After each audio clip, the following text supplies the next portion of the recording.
રચનાનું કામ થયું, શ્રી હરિને પાલન પોષણનું. હે બ્રહ્મા, આવનાર સમયે, પછીના સમયે રુદ્ર સ્વરૂપે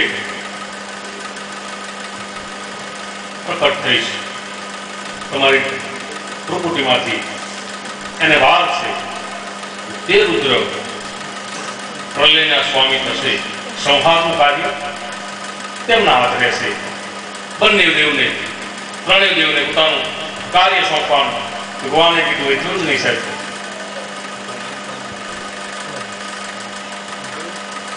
શું થયું ભાઈ? ભલે કાંઈ વાત જે થયું હોય કાંઈક તો થયું નહીં, કાંઈ નથી થાય જાય. ભગવાને સાથે એવું પણ કીધું, આદ્ય શક્તિના જે સ્વરૂપ છે એમાંથી એક શક્તિ લક્ષ્મી શ્રી હરિને વર્ષે, બ્રહ્માને વર્ષે, અને સતી રુદ્રને વર્ષે. બ્રહ્મા, તમારી પ્રકૃતિમાંથી હું અવતરણ કરીશ. જાઓ, હાલ તમે તમારું કાર્ય સંભાળો. બ્રહ્માજી મહારાજે સૃષ્ટિની રચના કરવાની શરૂઆત કરી. પ્રથમ જળનું સર્જન કર્યું. જળનું સર્જન કરતા 24 તત્વોનું ઉમેરણ કરી ભગવાને વિસર્જન પણ કર્યું. એમાંથી એ જળમાંથી વિસર્જન મોટું એનું ઉત્પન્ન થયું. એનું ઉત્પન્ન તો થયું પણ તેને પ્રકાર ન મળ્યો, પ્રાણ નહીં. પાછા શ્રી હરિને પ્રાર્થના કરી, હે શ્રી હરિ, આપ મારી દુવિધાને દૂર કરો. ભગવાન શ્રી હરિ ત્યાં આવ્યા. ભગવાન શ્રી હરિ વિષ્ણુજી મહારાજે વિસર્જન ઈંડાની અંદર, મોટા ઈંડાની અંદર હજારો હાથ અને હજારો મસ્તક, હજારો પગ સાથે પ્રવેશ કર્યો. એટલે તો સાહેબ આપણે કીધું છે અત્ર તત્ર સર્વત્ર ભગવાન છે. કોણ છે? ભગવાન જ છે. તમે ગમે તે જગ્યાએ હોય અને ભગવાનનું નામ લો, તમને ખબર છે મંદિર તો અહીંથી દૂર છે તો આપણે કેમ ભગવાનનું નામ લેવી? આપણને કોઈ આ પ્રેરણા નથી કરી, કોઈ કીધું નથી. તોય ભયંકરમાં ભયંકર દુવિધામાં આવી ત્યારે ભગવાનને યાદ કરી, હે ભગવાન. કેમ? અંદર આત્માને તો ખબર છે અત્ર તત્ર સર્વત્ર ભગવાન છે, પણ સમય જતા ભૂલી જવી આટલી તકલીફ છે. બીજું કાંઈ જ નથી, બધે ભગવાન જ છે. ઘણા માણસોને ભગવાન કેવી કેવી જગ્યાએ દેખાણા હતા. ભક્ત પ્રહલાદને સ્તંભમાં દેખાણા હતા. અગ્નિના સળગતા સ્તંભની અંદર વાત ભરવાની કીધી, વાર્તા આપશે, કહેવાની અમુક વસ્તુ એવી થાય કે અત્યારે કહી દેવી, પછી કહી દેવી, પણ ફરજિયાત બધી વાતો કહેવાની જ છે. ભગવાન બધે જ છે. નરસિંહ મહેતાએ લેવું નહીં દેવું નહીં, બેલેન્સમાં 0-0, ચોપડી પણ નહીં, ખાતા નંબર નહીં, અને ભગવાનને ઊંડી લખી કે કનૈયા લીલાધર શેઠ ફલાણી તારીખે ને ફલાણા વાર ચોઘડીએ આપણે કુંવરબાનું માંગેલું ભરવા જવાનું, આ બેલેન્સ પદાર્થો રીતસર લખી હતી સાહેબ. ભજન લોકોએ ગાયા, કલ્પના નથી કરી. આ રીતસર આખી ઊંડી લખી. નીચે લિખિતાન નરસૈયો આવું પણ કર્યું, અને જે જે વસ્તુની જરૂર હતી કુંવરબાના કરિયાવરમાં જે જે વસ્તુ આપવાનું હતું એ બધું જ વિગતવાર લખ્યું હતું. અને એવું પણ કીધું હતું કે આપ એકલા નહીં, સહપરિવાર પધારજો. વહેલે સર આપણે લખ્યું હોય લખાઈ દાદા. શું આપણે નાખ્યો હોય છૂટો રૂપિયો આમ કરીને કે લે એક છે જોઈતો એટલે છૂટો પડ્યો. પૂરું બ્રહ્માંડ જેનું છે 1 રૂપિયાની જરૂર ન હોય. મંદિર છે ઘણા માણસો રૂપિયો મૂકે, મૂકવો જોઈએ, એ ખોટું નથી. એ રૂપિયો તે મહારાજને કામ લાગવાનો, ભગવાનને નહીં. અહીંયા સેવા કરે એને તો લાગવાનું, મૂકવો જોઈએ. પણ દાન તો સાહેબ ગુપ્ત દાન જ કરવું, જાહેરમાં કંઈ કરવું નહીં. જાહેરમાં કરેલા દાનનું પુણ્ય ઓછું થાય. તમને કોઈ કીધા વગર કે કોઈને ખબર વગર તમે દાન કરો, એ દાન પૂરેપૂરું ગણાય. એટલે તો શાસ્ત્રમાં કીધું છે જમણા હાથે દાન કર્યું હોય તો ડાબા હાથને ખબર ન પડે. આવું કોઈ દિવસ બને ન બને, પણ કેટલી ગુપ્ત વાત રાખી, એનો અર્થ એવો થાય કેટલી ગુપ્ત રાખવી આ વાતને. એવું દાન કરવું. નરસૈયાની વાત કરતા હતા. એક માજી હતા ઉંમરલાયક, તો નરસૈયાની ચોકડી વાંચી હતી, ભજન વાંચ્યા હતા, કુંવરબાઈનું મામેરું વાંચ્યું હતું. તો ઉંમરલાયક માજીને એવું થયું કે નરસૈયું એક જ ઊંડી લખે ને એની પાસ થાય, આપણી ના થાય. માજીને આવો વિચાર આવ્યો. માજીએ લખ્યું સરનામું, કઈ બહુ ખબર નથી એટલે લખ્યું, હે વૈકુંઠાપતિ શ્રી હરિ, મારે પેન્શન આ મહિને મોડું આવ્યું છે, આ મહિને આવવાનું નથી, કંઈક સરકારમાં લોચા છે એટલે વાપરવામાં વાંધો પડે, એટલે 500 રૂપિયા મોકલવા. મોજે ગામ, લીંગડા તાલુકો ઠાસરા લાગે, નડિયાદ ઉમરેઠ તાલુકો, તાલુકો ઉમરેઠ, મોજે ગામ લીંગડા અને મોટી ખડકી.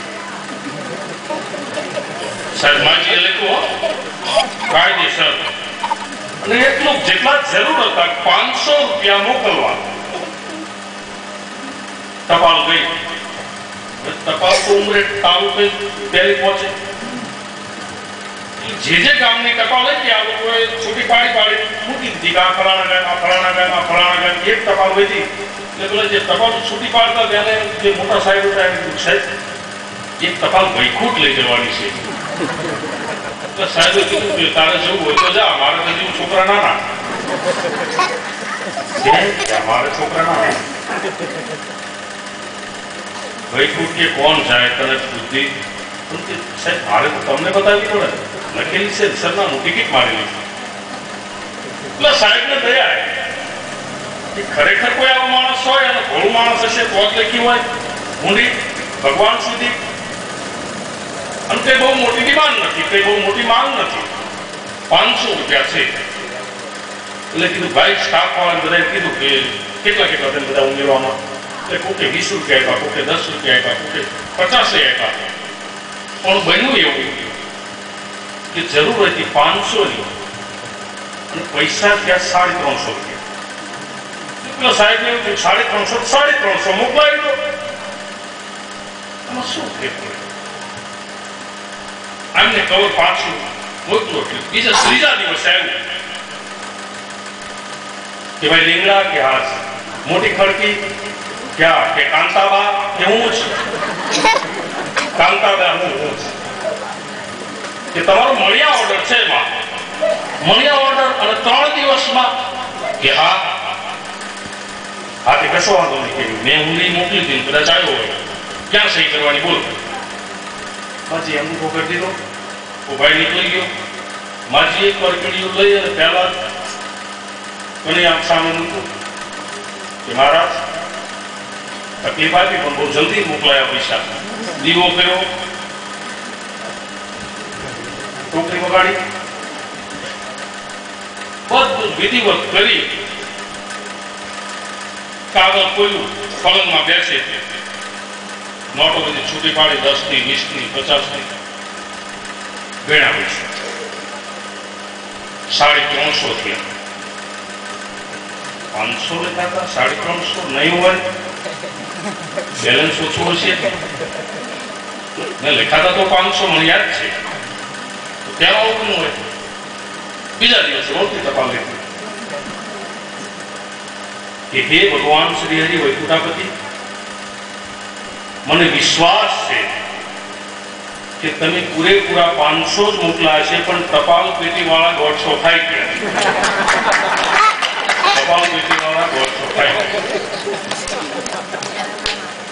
આનું તમે કંઈક કરજો, આનું તમે કઈ કરજો. ઘણી વખત આવું બને સાહેબ. જય બોલે. બ્રહ્માજી મહારાજની વાત સુધીના દાસવાની શરૂઆત કરી. ઈસદ ઇંડાની અંદર શ્રી હરિ પ્રવેશ કરી ગયા. ઈંડાને ધબકાર આપ્યો.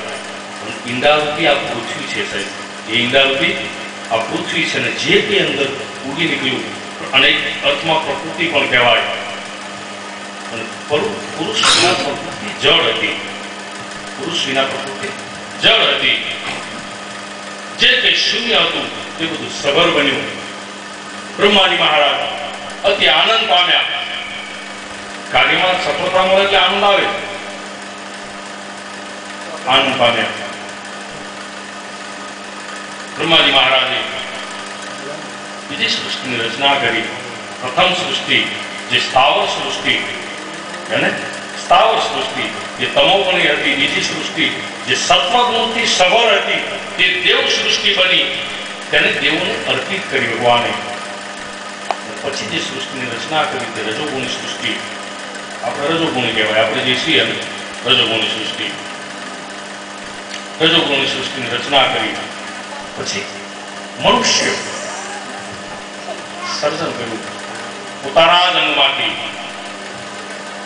આ બાજુ મારા બહુ ઓછા મિત્ર છે સાહેબ, અને કાલે સાંજે મેં તારો સમાવેશ કર્યો, એટલે તારથી તો ભૂલ ના જ થવી જોઈએ. અને હું કરું તોય ચાલે, પણ તું નહીં. મારા મિત્ર તો મારથી ઉપર હોવા જોઈએ છે. એટલે જય બોલે, તાર કથા સાંભળો, શાંતિ ના બોલે. હું તને કારણ કહ્યું, મેં બધાના ગળા સામે જોયું, બધાના કપાળ સામે જોયું. કોઈના કપાળમાં ચાંદલો પણ નથી, કોઈના ગળામાં લગભગ મેં માળા પણ કંઠી પણ ભગવાન સ્વામિનારાયણની જોઈ નહીં. જ્યારે તારા તો દેખંતું જ છે, આપણે મારે જ છે હોવું જોઈએ ને. આપણે ધાર્મિક માણસ છે, ધાર્મિક માણસના કપાળે તિલક ના હોય, ગળામાં કંઠી ના હોય, સોનાનો દોરો હોય ચાલે છે.